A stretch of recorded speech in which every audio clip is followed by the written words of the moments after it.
natin sa mga may sasakyan dyan para magtagal ang inyong aircon.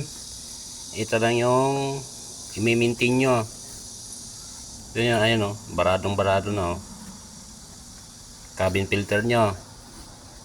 Kasi hindi na lang yung sasakyan dito. Grand Starix to.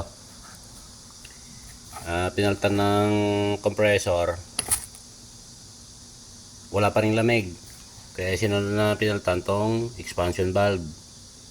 Ayun, lumamig na. Kasi kung hindi pa rin lumamig, yung condenser na yung papalitan. Yung condenser niyan, naka-built-in doon yung kanyang dryer ba yan? Ilang case na yung ilang kaso na yung gatong ginawa namin, ginawa ko. Ito, ganito rin yan. Ayan, puro aircon compressor yan.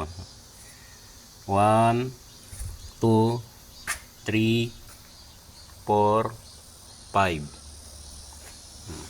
Puro ganito lang yung niyan, naging kaso. Hindi nagpapalit ng cabin filter. Pwede naman yung isabayan sa pagpapa change oil.